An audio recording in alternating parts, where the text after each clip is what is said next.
हाँ जी, सुप्रभात प्रिय विद्यार्थियों, राधे राधे, जय श्री कृष्णा, जय सिया राम। एलडीसी वाले विद्यार्थियों के लिए सबसे बड़ी खुशखबरी ये है कि एलडीसी का जो एग्जाम सेंटर है उसकी लोकेशन है वो बोर्ड ने जारी कर दी है। इस बार बोर्ड ने लोकेशन है वो थोड़ी आउट दी है। आउट का मतलब ये है कि जैसे चूरू वाले विद्यार्थी है उनका एग्जाम सेंटर है वो गंगानगर हनुमानगढ़ की साइड दिया है, बीकानेर की साइड दिया है, यानी कि थोड़ा जो उनका गृह जिला है उसे थोड़ी दूर दिए। तो आप बिना किसी देरी के सबसे पहले तो अपना एग्जाम जो आपकी एग्जाम सिटी है उसकी लोकेशन चेक करो, उसके हिसाब से फिर अपनी तैयारी में जुट जाओ। दूसरी बात, अब लास्ट ये जो 8-9 दिन बच्चे हैं उसमें जो उसकी दमदार रणनीति की बात करूं तो मैं सबसे जरूरी बात है कि आप अपने दिमाग को शांत रखो, यानी कि आप जितना अपने दिमाग को फोकस रख सकोगे, जितना आप एकाग्रचित रह सकोगे, उतनी आपके लिए बेहतर परिणाम साबित होगा।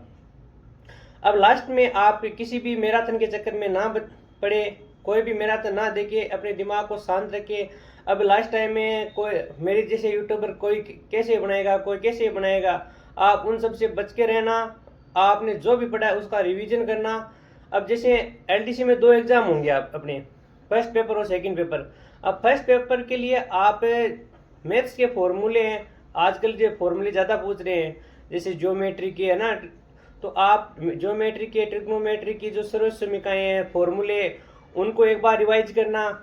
और जो विज्ञान जो अपने साइंस की बात करें तो साइंस में आप जैसे फिजिक्स वाले चैप्टर हैं उसको एक बार थोड़ा रिवाइज कर लेना। केमिस्ट्री के जो शुरुआती चैप्टर है जैसे धातु, अधातु, भौतिक परिवर्तन, रासायनिक परिवर्तन, इनसे थोड़े इजी क्वेश्चन आते हैं तो एक बार इनको भी थोड़ा सरसरी नज़र से देख लेना। और जीके की सबसे इम्पोर्टेंट बात यह है कि जीके में आप आर्थिक समीक्षा को पढ़ना।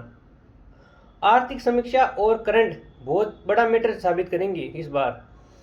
आप आर्थिक समीक्षा पढ़ लोगे तो आप राजस्थान इको का लगभग 99% है वो सिलेबस कवर कर लोगे, और इको का जो पोर्शन है वो ज़्यादा है। तो आप आर्थिक समीक्षा में जो अपने चैप्टर दे रखे हैं जैसे उद्योग दे रखा है, कृषि दे रखा है, सिंचाई वाला दे रखा है, ऊर्जा वाला दे रखा है, इन टॉपिक्स के जो डाटा है और इनकी जो बेसिक इन्फॉर्मेशन है उसको देख लेना एक बार से। इतना ही टाइम बचा है। और फिर अपने सेकंड पेपर पे ज़्यादा फोकस रखना। सेकंड पेपर अपने लिए स्कोरिंग होगा क्योंकि इसमें केवल हिंदी और इंग्लिश ही है, उसमें अपने टाइम मैनेजमेंट है वो भी। फर्स्ट पेपर में अपने टाइम की भी दिक्कत आएगी क्योंकि उसमें अपने को मैथ के भी 50 क्वेश्चन करने हैं, साइंस के भी क्वेश्चन सोल्व करने हैं, है ना, जीके की क्वेश्चन भी लेने तैयार हैं, तो वो भी अपना टाइम कंज्यूमिंग होगा। तो फर्स्ट पेपर में तो अपने को थोड़ा संभल के चलना पड़ेगा, यानी कि वहाँ टाइम मैनेजमेंट का भी दिक्कत है। सेकंड पेपर अपने लिए लकी और बेनिफिट रहेगा क्योंकि यहाँ अपने को टाइम की कोई ज़्यादा इशू नहीं है, टाइम अपने लिए केवल पैसे ही खाएगा, बाकी तो अपने को सारा जो 1 टिक में हो जाएगा। तो आप सेकंड पेपर में थोड़ा ज़्यादा फोकस करना। सेकंड पेपर में जो जैसे पर्याय, अब लास्ट टाइम में आप पर्यायवाची है, विलोम शब्द है, इंग्लिश के जो सिनोनिम्स एंटोनिम्स है उसको एक बार देख लेना। बाकी आप सेकंड पे आएगा ही यहाँ से न्यूमेरिकल ट्रिग्नोमेट्री वाला पोर्शन दे रखा है, उसमें आप 11th-12th के चक्कर में मत रहना। 10th क्लास की जो ट्रिग्नोमेट्री है उसके फॉर्मूले ही पढ़ने अपने को, क्योंकि उसमें दे रखा है न्यून कोण की सर्व समीकरण दे रखी है। तो न्यून कोण की जो सर्व समीकरण है वो 10th क्लास में ही है। 10th क्लास की जो हाइट एंड डिस्टेंस है वही पढ़नी है। 10th क्लास के जो ट्रिग्नोमेट्री वाले फॉर्मूले है, ज्योमेट्री वाले फॉर्मूले है, वही देखना। ज्योमेट्री के भी आजकल सीधा फॉर्मूला बेस्ड क्वेश्चन आ रहे हैं, लेंथ क्वेश्चन आ रहे हैं, जो ज्योमेट्री के फॉर्मूले उनका मिलान करवा रहे हैं। तो एक बार लास्ट टाइम आप ज्योमेट्री के, ट्रिग्नोमेट्री के जो फॉर्मूले हैं, जो दूरी वाले सूत्र के फॉर्मूले हैं, वो एक बार देख लेना, बहुत बेनिफिट मिलेगा। दूसरी बात, आप ज़्यादा फोकस है ना जो बहुपद वाला है उस पर देखना, बहुपद वाले से सीधे क्वेश्चन आएंगे आपके।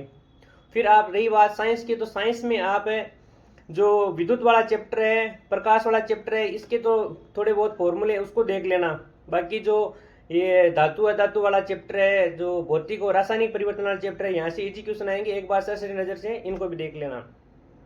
फिर अपन सेकंड पेपर की बात करें तो सेकंड पेपर में अपने को स्कोरिंग यही है क्योंकि यहाँ अपने को 1 टिक में क्वेश्चन हो जाएंगे। टाइम कंज्यूमिंग कहाँ होगा, टाइम अपने सबसे ज़्यादा टाइम केवल पैसेज में लगेगा, बाकी अपने को टाइम है वो बहुत मिलेगा।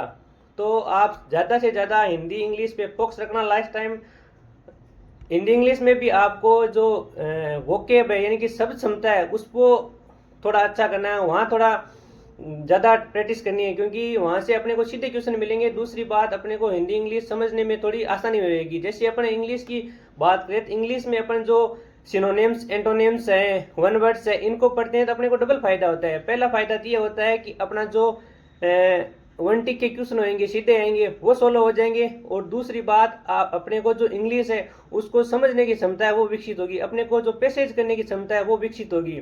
और एक काम करना आप लास्ट टाइम में आप अपने को जो पत्र वाला पार्ट दे रखा है वो इजी है, और वहाँ स्कोरिंग पार्ट है वो मैक्सिमम 2 से ढाई घंटे का इंग्लिश का है, 2 से ढाई घंटे का ये वाला है हिंदी का। तो यानी कि अपन 5 घंटे में कम से कम 5 से 7 क्वेश्चन कवर कर सकते हैं। तो सबसे ज़्यादा स्कोरिंग वह पत्र वाला है, लेटर वाला है, वो पोर्शन आप अच्छे से करके जाना। बाकी कोई भी क्यूरी हो एलडीसी से रिलेटेड लास्ट टाइम में क्या करना है, या फिर कोई भी आप किसी भी सब्जेक्ट में दिक्कत हो या कोई भी क्यूरी हो तो आप कमेंट बॉक्स में बता देना। और रही बात एडमिट कार्ड की, तो एडमिट कार्ड है वो संडे तक जारी हो जाएगा। अब लास्ट टाइम में सबसे ज़रूरी है आप जितना एकाग्रचित रहोगे उतना ही आपको ज़्यादा बेनिफिट रहेगा। लास्ट टाइम की सबसे बड़ी रणनीति यही होती है कि विद्यार्थी एकाग्रचित नहीं रह पाते हैं, क्योंकि बहुत सारे यूट्यूबर है वो मैराथन लगाते हैं। तो मैराथन के चक्कर में मत पड़ना, आपने जो भी पढ़ा है उस पर विश्वास रखना, उसको कंटिन्यू करना, उसको रिवीजन करना।